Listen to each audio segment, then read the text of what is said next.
Dear students, today we discuss about the method of solving the quadratic equations. इससे पहले जो class थी हमने उसमें पढ़ा था what is the general form of quadratic equation and as you know that what is the general form a x square plus b x plus c equal to 0. So the any equation which is in the form of ax square plus bx plus c equal to 0 is a quadratic equation. Yeah, the other meaning is the equation which have the degree 2 is a quadratic equation. और आज का topic ये है कि उसको कैसे solve करते हैं. तो उसके कुछ मेथड्स हैं. सबसे पहले है factorisation method, second method is completing the square and third one is quadratic formula. हम जो है क्लास में डिस्कस करेंगे, आज की क्लास में डिस्कस करेंगे फैक्टराइजेशन मेथड, और उसके बाद जो ये दो मेथड है हम फर्दर उसके बाद अगली क्लास में डिस्कस करेंगे कंप्लीशन स्क्वायर और क्वाड्रेटिक फॉर्मूला. हम क्वाड्रेटिक फॉर्मूला भी डिस्कस करेंगे. कंप्लीटिंग ऑफ स्क्वायर जो है वो कंप्लीटिंग द स्क्वायर हम क्लास में डिस्कस नहीं करेंगे क्योंकि ये आपकी बुक में तो है, लेकिन जो अभी 2011 का जो सिलेबस है क्लास 10th का सीबीएसई का, उसमें ये टॉपिक नहीं पूछा जाएगा. और जब ये पूछा नहीं जाएगा तो हम उसको कोई फ़ायदा भी नहीं है कि हम इसको डिस्कस करें या पढ़ें. आप इस एक्सरसाइज की जो भी क्वेश्चन है वो उनमें से इन दोनों में से किसी भी फॉर्मूले से सॉल्व कर लें.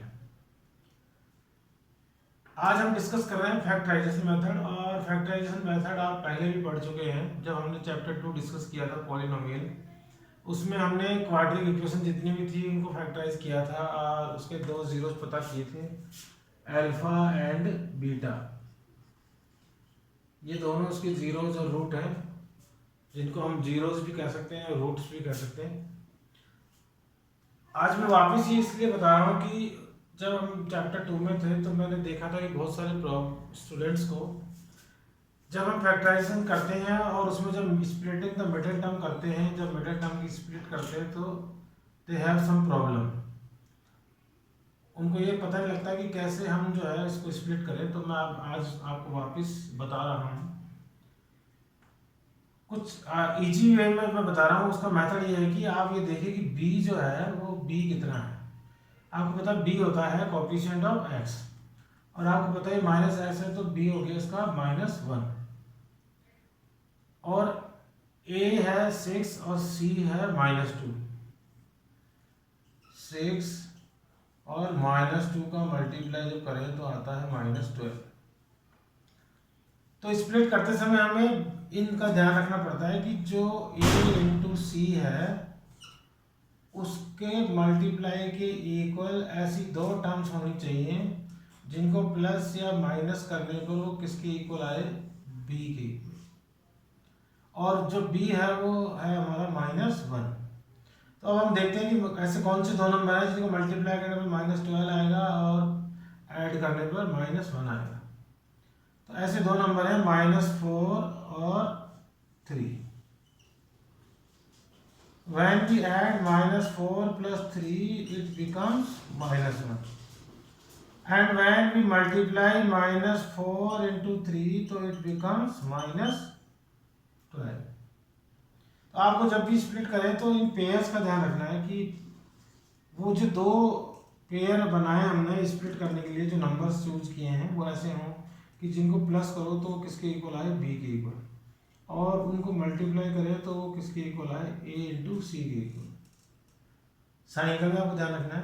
ये माइनस का है, दोनों माइनस के, तो माइनस के आना चाहिए. तो ऐसे करने पर हमें दो फैक्टर पता लगे, -4 और 3 जो है वो उसके दो टर्म्स हैं, उनको हम यहाँ पे यूज करके इसको स्प्लिट कर लेंगे. Now it becomes 6x square -4x plus 3x -2 equal to 0. Now factorise, तो फैक्टराइज के लिए common is 2x, it becomes 3x -2. What is the common in this, common is 1 and it becomes 3x -2 equal to 0. अब इसके जो दो factor है वो आ गए 3x -2 और 3x + 1.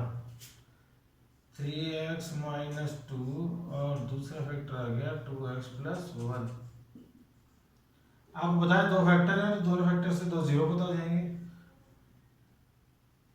तो दो जीरो पता करते हैं। 3x minus two equal to zero से एक जीरो पता हो जाएगा, और 2x plus one equal to zero से दूसरा। तो now it becomes 3x equal to two और x इक्वल टू 2/3। जब हम इसको सोल्व करेंगे तो it becomes 2x equal to minus one और x इक्वल टू हो गया -1/2। तो आप देखिए कि ये दो इसके जीरो पता हो गए, एक तो हो गया 2/3 और दूसरा है -1/2। क्वाड्रेटिक इक्वेशन है जिसकी डिग्री 2 है, डिग्री 2 हैज टू फैक्टर्स और दो फैक्टर्स कन्वर्ट हो गए तो इसके दो जीरो और दो रूट्स में। हमने इस तरह से इसके जीरो और रूट पता कर लिए। एक और एग्जांपल लेते हैं। 3x square minus 2 under root 6x plus 2। ये एग्जांपल इसलिए लिया है कि इसमें रूट का नंबर है, तो आप इसको भी थोड़ा समझ लें।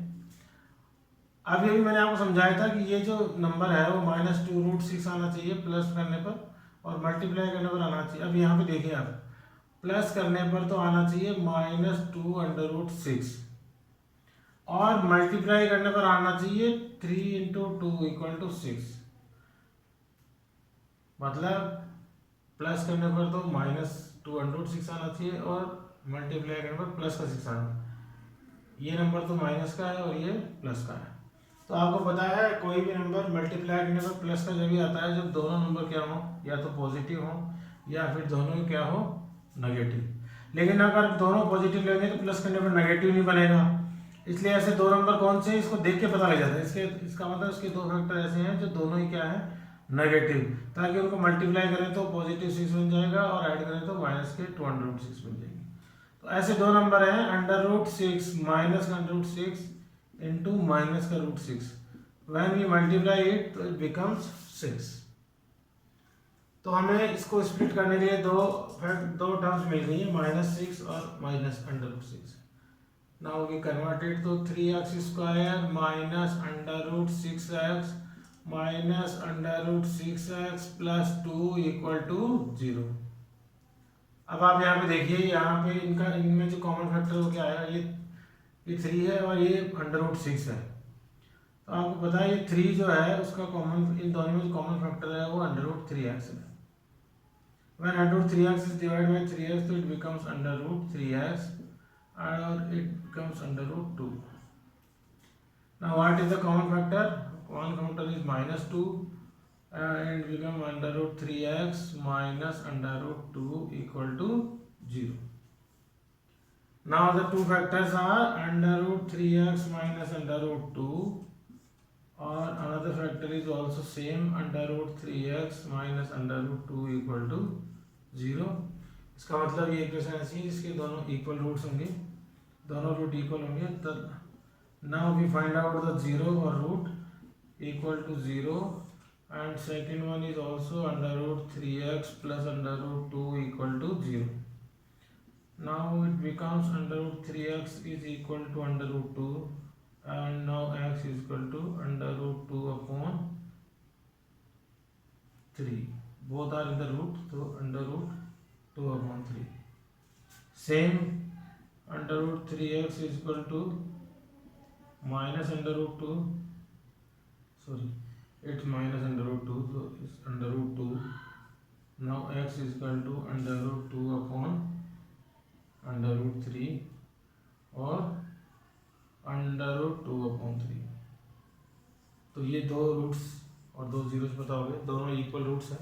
तो रूट्स इक्वल भी हो सकते हैं, ऐसी कोई प्रॉब्लम नहीं है। लेकिन जो सॉल्व करने का मेथड है जो हमने आज डिस्कस किया, ये जो मेथड है जिसके थ्रू मैंने अभी आपको एक्सप्लेन किया दो एग्जांपल्स के साथ, वो कौन सा मेथड है? Factorisation method.